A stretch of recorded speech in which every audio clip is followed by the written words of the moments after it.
Kitab Rut pasal yang pertama. Saudara, kalau bicara tentang Bethlehem atau dikenal dengan rumah roti atau rumah daging, ini bicara tentang rumah yang sebenarnya dan rumah rohani.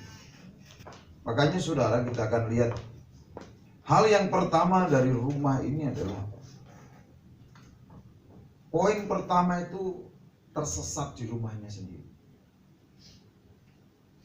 Karena kalau saya lihat di ayat yang pertama sampai ayat yang kelima ini, kita akan baca saudara. Coba dimunculkan. Ya, kita baca sama-sama 1, 2, 3. Pada zaman para hakim memerintah, ada kelaparan di tanah Israel. Lalu pergilah seorang dari Bethlehem Yehuda beserta istrinya dan kedua anaknya laki-laki ke daerah Moab untuk menetap di sana sebagai orang asing. Nama orang itu ialah Elimelek, nama istrinya Naomi, dan nama kedua anaknya Mahlon dan Kilion. Semuanya orang-orang Efrata dari Bethlehem Yehuda. Dan setelah sampai ke daerah Moab, diamlah mereka di sana. Kemudian matilah Elimelek, suami Naomi, sehingga perempuan itu tertinggal dengan kedua anaknya. Keduanya mengambil perempuan Moab, yang pertama bernama Orpa, yang kedua bernama Rut, dan diam di situ kira-kira 10 tahun lamanya. Lalu matilah juga keduanya, yakni Mahlon dan Kilion, sehingga perempuan itu kehilangan kedua anaknya dan suaminya. Baik, kita melihat bagian yang pertama ini. Kisah ini menarik ya. Kenapa? Poin yang pertama ini tersesat di rumah sendiri. Saudara, ini kan sesuatu yang ironis. Di rumahnya sendiri makan saja gak bisa. Berapa banyak orang di rumah ini mestinya menerima rasa kedamaian, tapi justru stres, sehingga dia lari dari rumah. Ini di dalam ayat yang pertama dikatakan pada zaman para hakim memerintah ada kelaparan di tanah Israel. Lalu pergilah. Keputusan yang diambil oleh seorang kepala keluarga yang bernama Elimelek untuk pergi itu dasarnya adalah karena kelaparan. Dasarnya adalah perut. Di dalam Kejadian 3, kutuk untuk ayat 16 itu, kutuk untuk ular itu adalah berjalan dengan perutnya. Nah, saudara, kita lihat perut ini ternyata menjadi motivasi untuk dia membuat keputusan. Dan kita lihat bagaimana keputusan yang salah itu akan melahirkan masalah. Bisa akhirnya dia mati. Kehilangan anak Elimeleknya mati, anaknya laki-laki mati semua. Karena keputusan yang salah melahirkan masalah. Tapi di dalam kisah ini kita melihat bagaimana Tuhan itu memberikan free will, dan dia Tuhan yang turut bekerja dalam segala hal untuk mendatangkan kebaikan. Padahal kalau kita melihat destiny keluarga ini luar biasa. Karena kepala keluarganya bernama siapa? Eli, yang artinya Tuhanlah rajanya. Jadi saudara, dia ini namanya Tuhanlah rajanya. Jadi dia, tetapi faktanya dia tidak mentuhankan, menjadikan Tuhan itu sebagai raja. Berapa banyak orang Kristen yang kelaparan? Kenapa? Dia menyebut nama Yesus, tapi mengalami tidak kemaharajaan Yesus Kristus itu di dalam hidupnya. Itu yang terpenting. Ini Elimelek ini tersesat di rumahnya sendiri, sampai mencari makan saja nggak ketemu, saudara. Nah, saudara, kekristenan itu harus menjawab masalah kemiskinan. Dan kemiskinan itu bukan diselesaikan hanya dengan memberi tumpangan atau memberi sesuap nasi, tetapi harus mengalami Tuhan. Orang itu kalau nggak kenal Tuhan, sekalipun namanya hebat, Elimelek, tapi hidupnya tinggal weleh-weleh, saudara. Penderitaannya, saudara, itu sampai diwariskan kepada anak-anaknya dan dimeteraikan di dalam namanya. Karena anak yang pertama ini namanya Mahlon, saudara. Ini bukan Mahlon manuk londo, saudara. Ya kan, kalau ada Mahlon itu orang pikir oh manuk londo. Mahlon itu artinya apa, saudara? Sakit-sakitan, penyakitan. Kenapa kondisinya? Mungkin waktu Naomi hamil ini karena kurang gizi, sehingga anaknya lahir sakit-sakitan.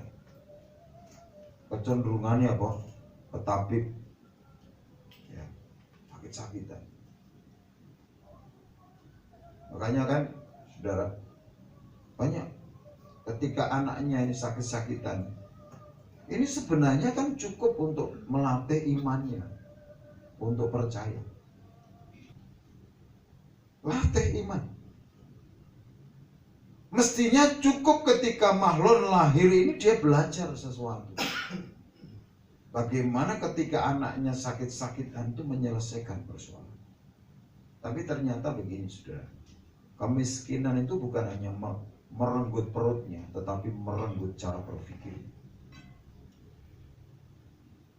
Kemiskinan itu ternyata bukan hanya ngosongkan isi perut, tapi ngosongkan otaknya, saudara. Jadi tidak bisa berpikir.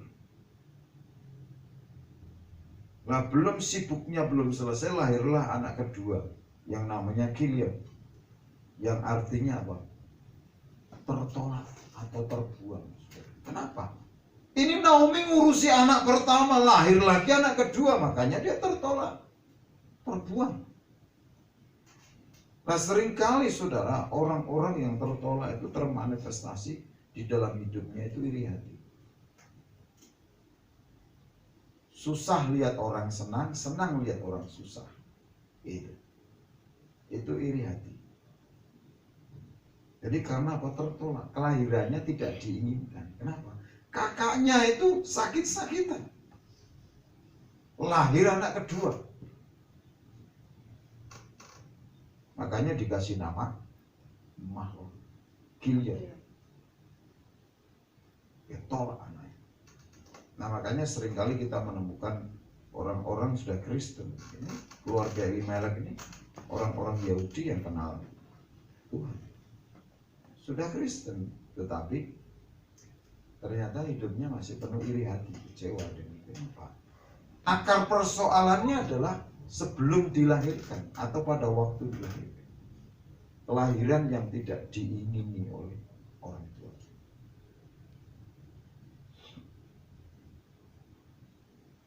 Nah, saudara, anaknya bertumbuh besar, mulai tumbuh besar dan dengan didikan mentalitas miskin, saudara.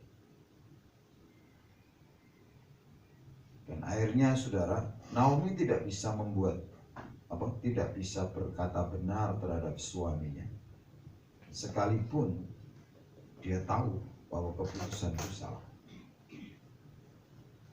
Karena apa? Penderitaan itu seringkali membuat orang itu goyah lututnya. Sehingga ketika suaminya berkata, ayo kita pergi ke Moab, istrinya nurut, ya gitu. Padahal Moab itu kan dari itu bangsa yang lahir dari keturunan Lot. Lot yang kawin dengan anak sulungnya, saudara. Sehingga itu adalah bangsa ada karena sebuah perzinahan. Makanya Moab ini, saudara,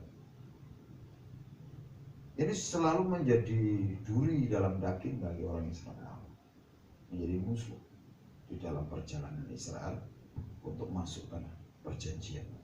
Kisah ini sudah dimulai.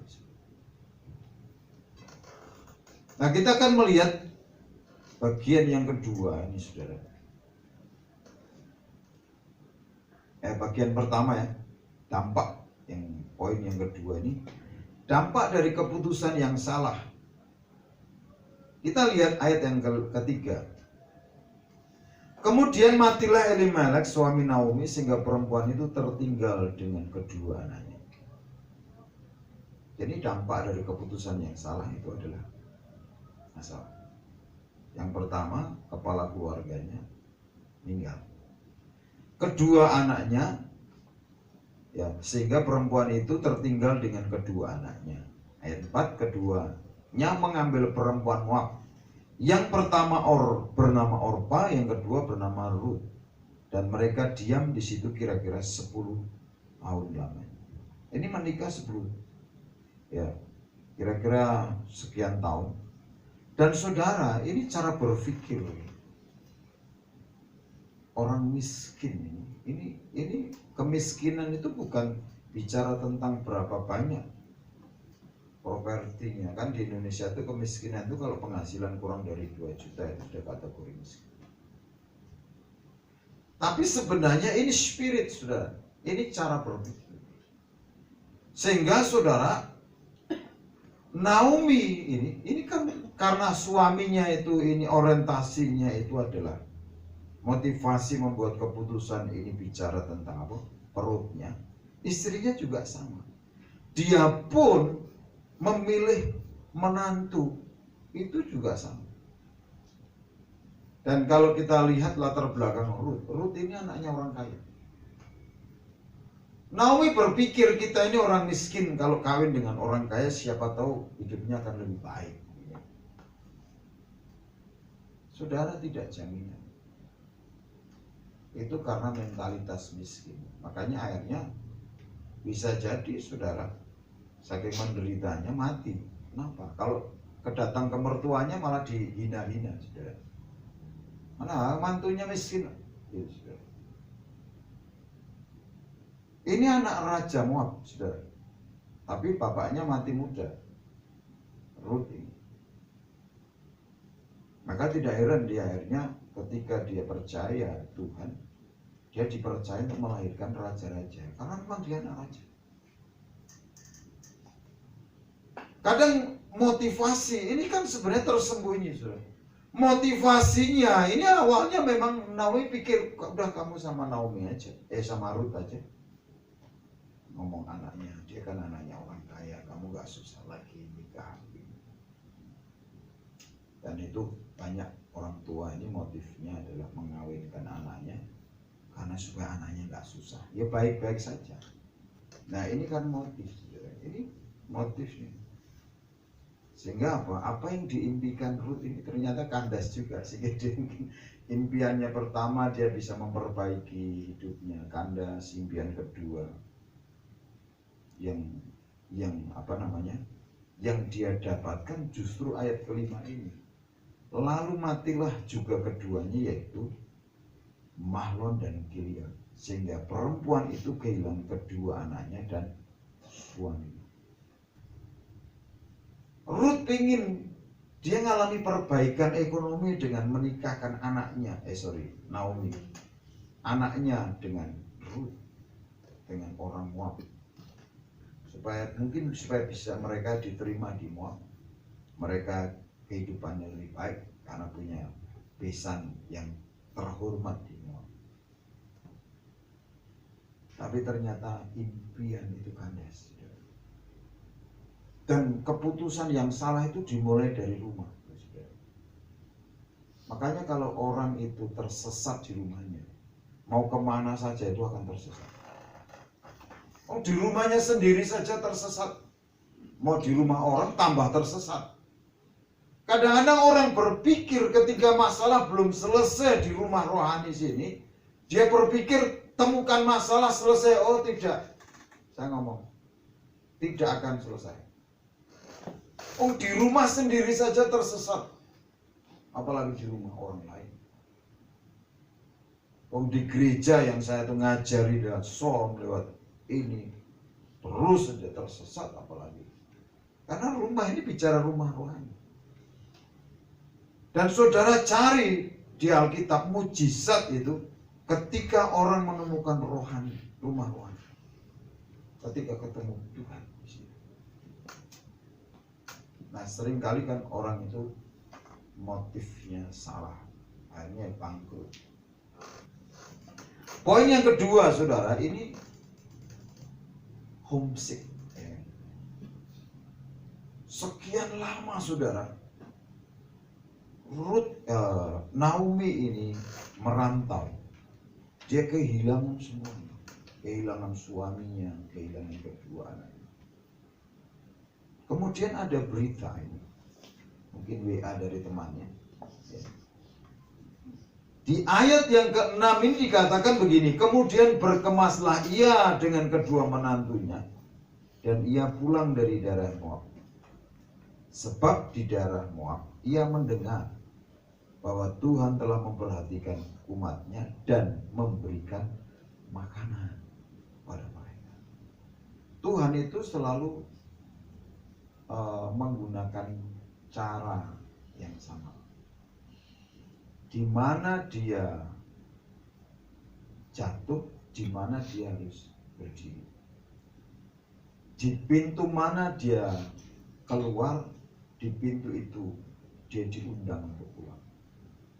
Ya, karena kecenderungan manusia itu kan jatuh di tempat yang sama.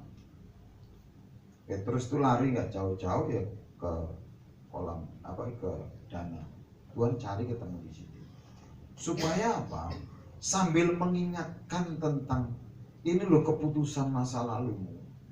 Ya. Makanya Tuhan juga memberitahukan kepada Naomi ini juga melalui makanan. Ya. Makanya Tuhan itu juga memperdengarkan, karena apa?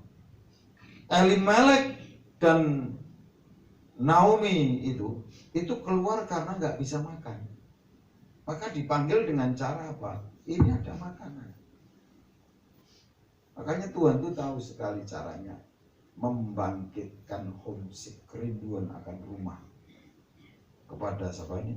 Naomi. Lewat apa? Makanan.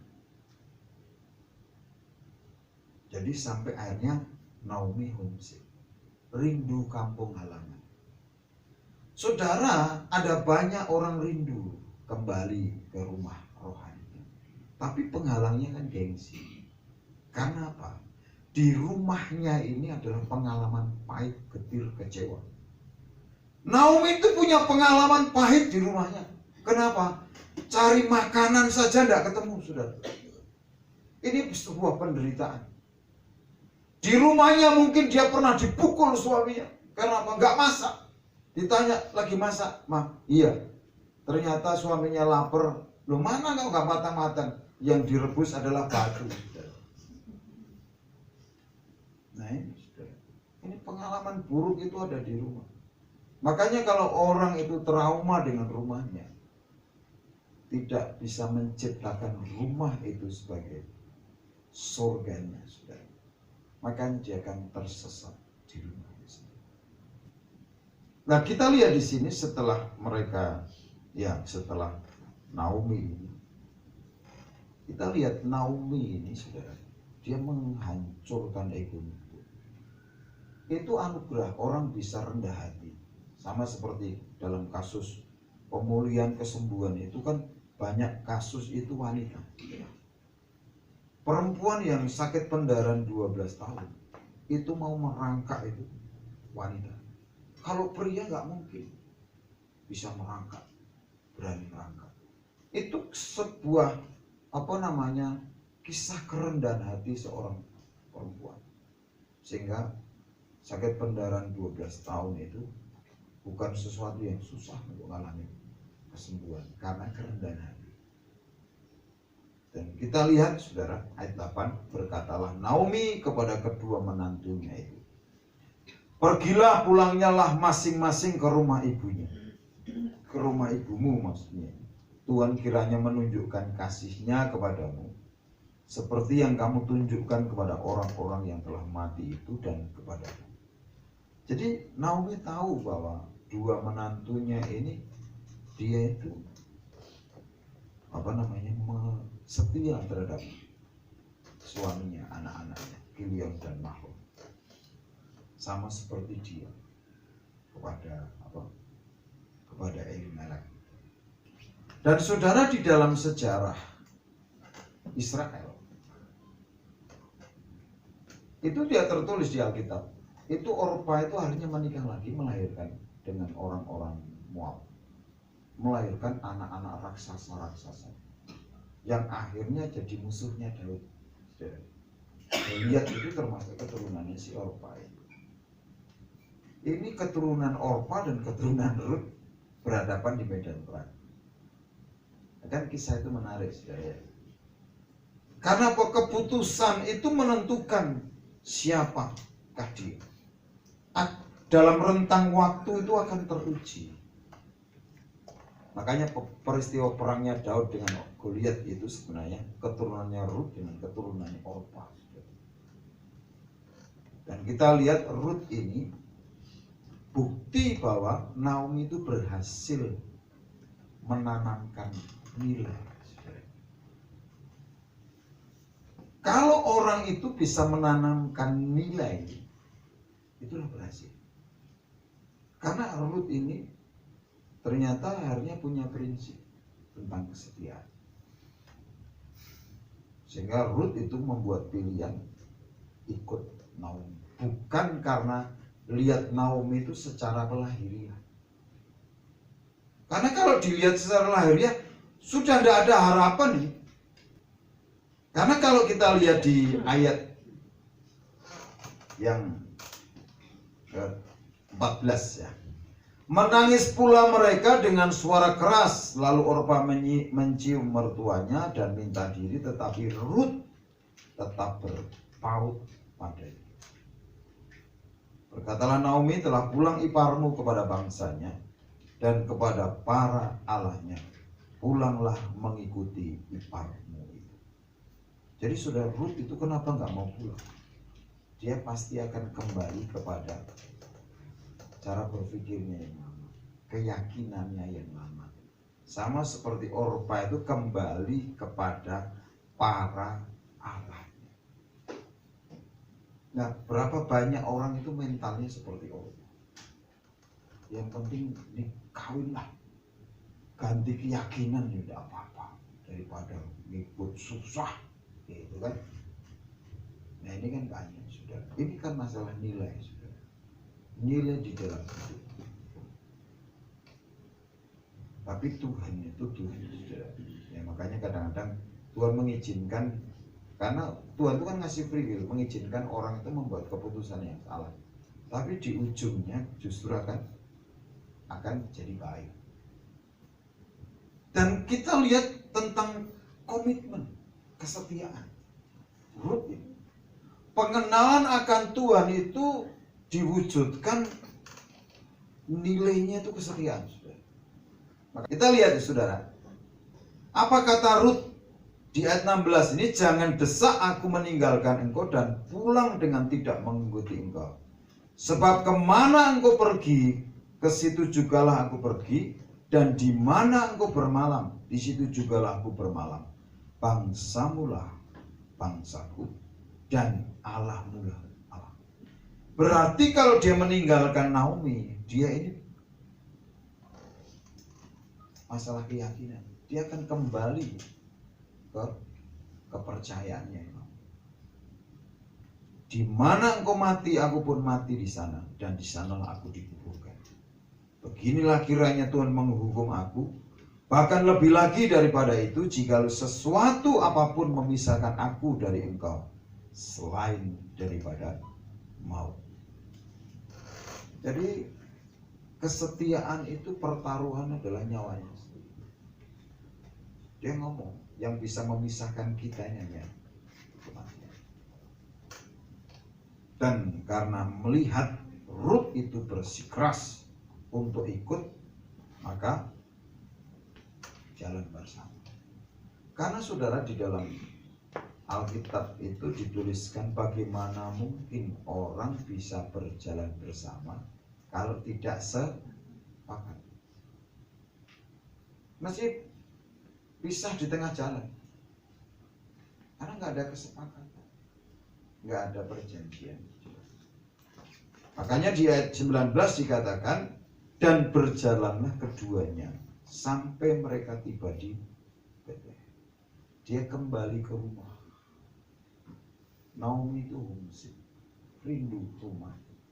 Tetapi saudara, dia ini bagaimana menghancurkan itu. Lah pulang kalau ngajak orba ini jadi masalah, saudara. Kenapa?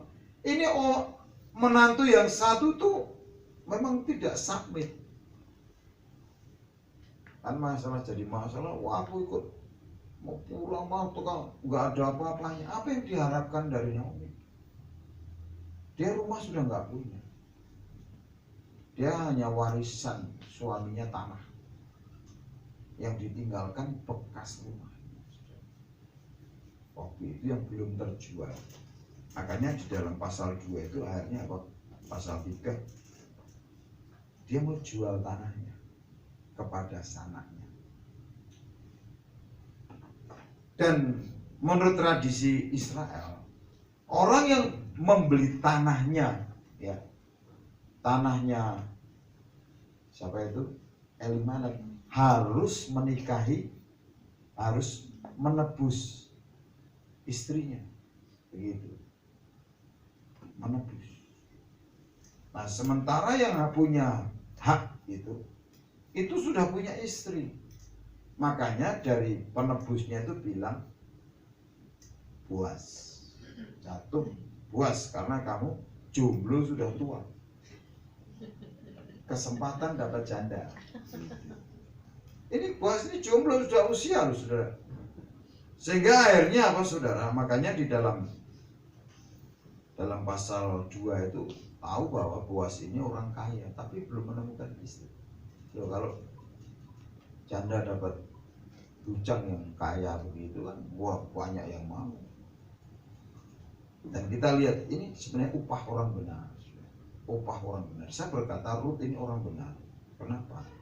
Dia mengikut itu karena Tuhan. Ikut Naomi. Bukan karena lihat alasan jasmani, tapi karena Tuhan. Allah mula Allah. Kenapa? Dia mengenal Tuhan itu dari Naomi. Dia kenal Tuhan. Maka di rumah, ya, dalam konteks Ibrani, rumah itu tempat anak-anak itu belajar akan kitab suci.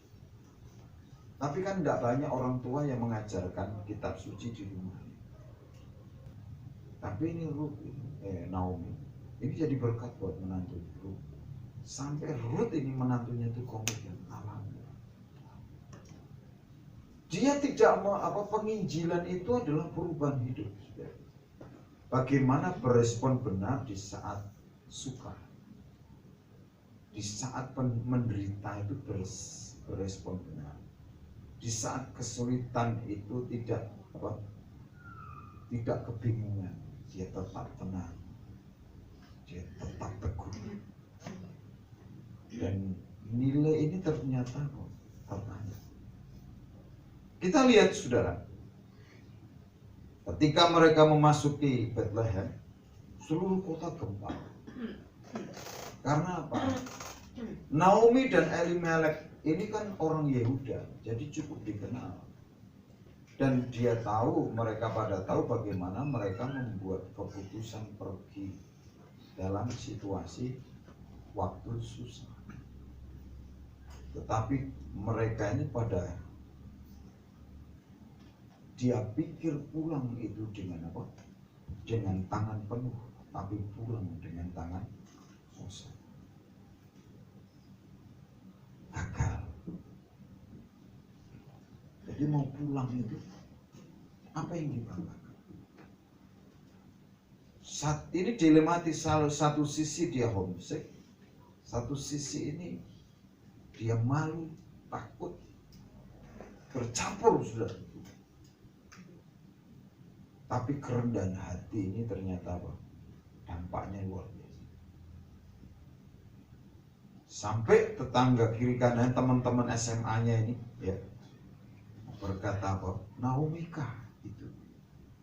Pasti ada pertanyaan yang di dalam pikiran. Ini dia berbicara tentang saya hal yang baik atau hal yang tidak baik. Ya kan ketika orang mempertanyakan itu kan, loh makanya kan tahu diri Naomi. Makanya dia berkata begini, janganlah sebutkan aku Naomi, sebutkan aku Mara. Sebab yang Maha Kuasa telah melakukan banyak yang pahit kepada. Kenapa Naomi itu hidupnya tidak diberi?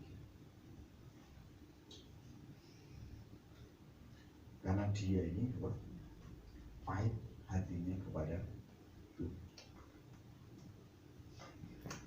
Makanya jangan berpikir, ini makanya dia bisa pulang itu kan anugerah. Makanya kalau orang bisa bertobat itu anugerah. Tuhan itu tidak tergantung hatinya Naomi itu kondisinya kayak apa. Yang penting dia mau melangkah saja itu sudah baik. Karena apa? Ternyata di hati kecilnya itu masih menyalahkan Tuhan. Dan ini kan dosa keturunan Adam. Dosa keturunan Adam. Ya kan? Adam kan ditanya, Tuhan di manakah kamu? Adam. Oh itu perempuan yang kau taruh di sebelahku yang memberitahukan begini-begini sehingga aku makan. Gitu kan.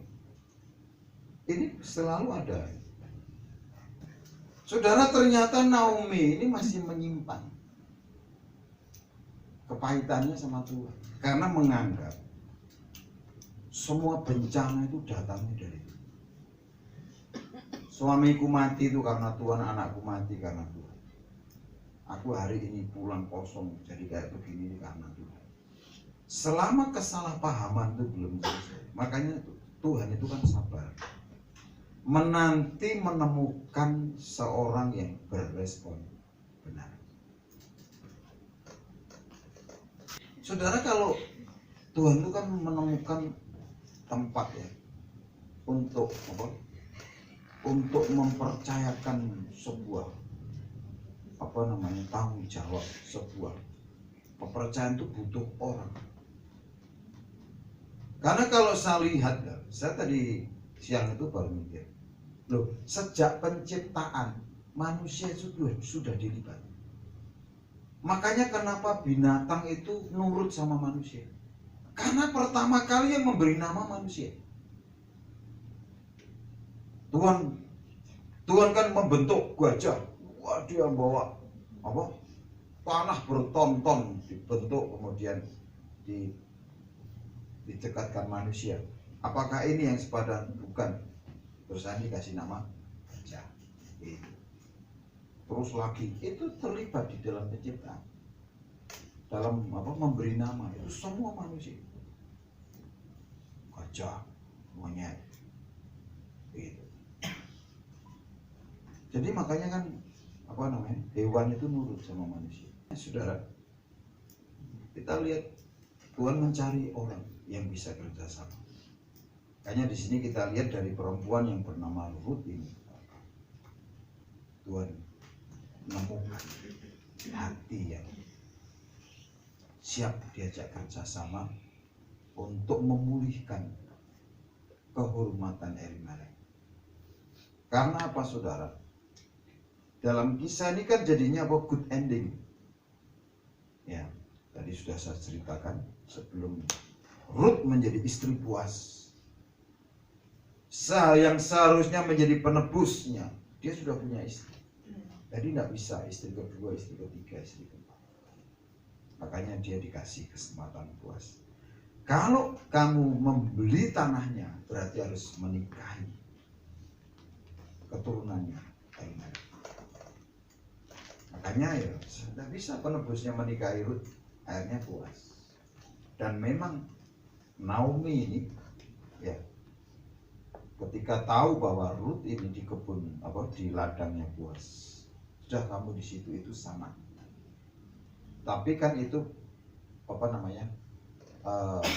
kedua. Jadi ada penebusnya, kemudian kedua Boaz.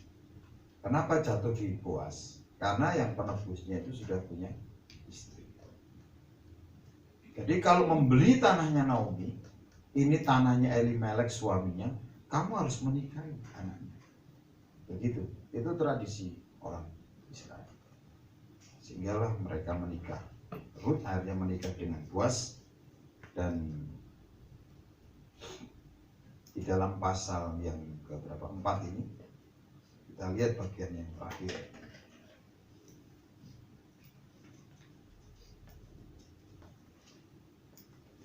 Bagaimana orang-orangnya. Kita lihat ayat 13.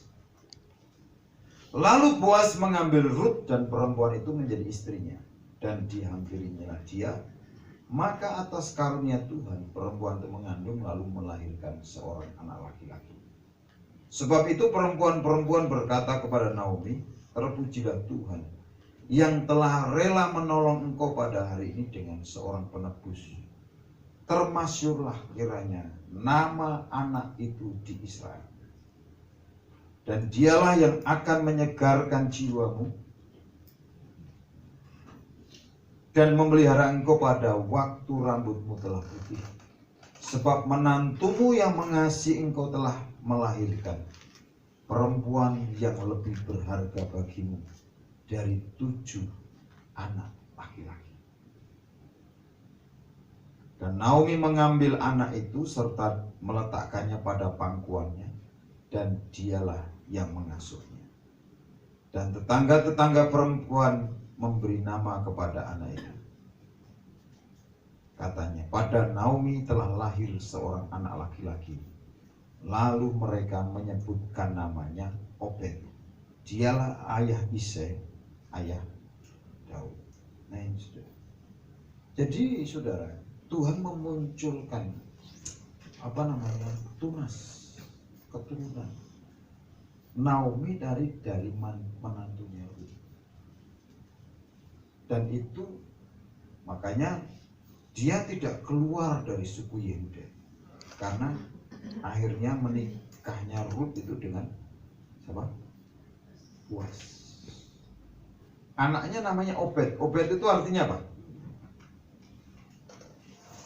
Kita lihat artinya Obed.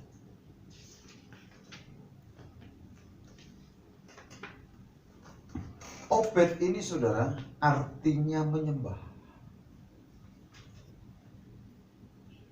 Jadi dikasih nama Obed, menyembah Tuhan.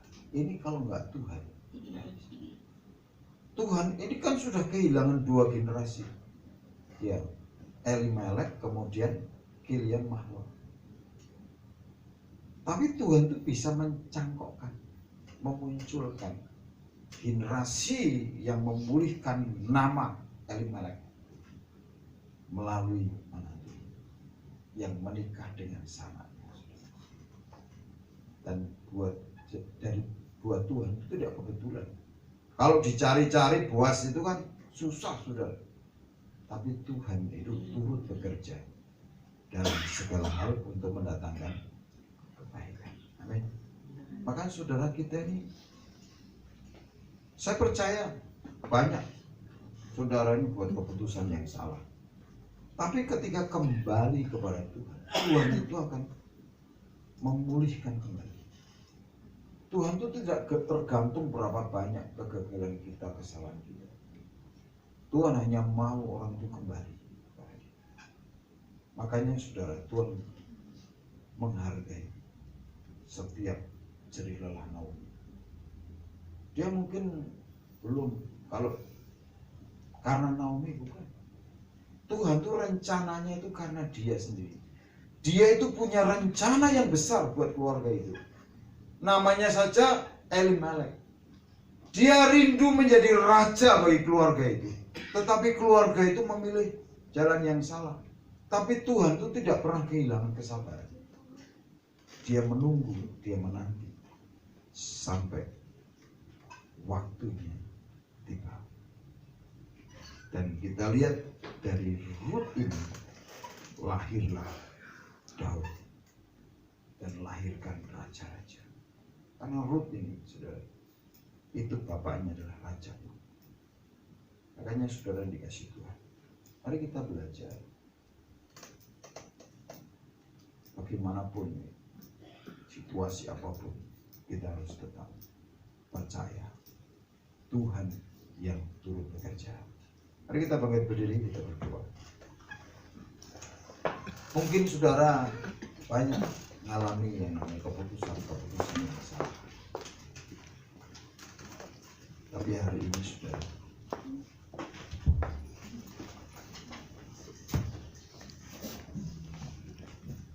memang setiap keputusan yang salah akan melahirkan masalah. Orang yang salah akan menerima hukumannya sendiri. Tapi rencana Tuhan itu tidak berhenti.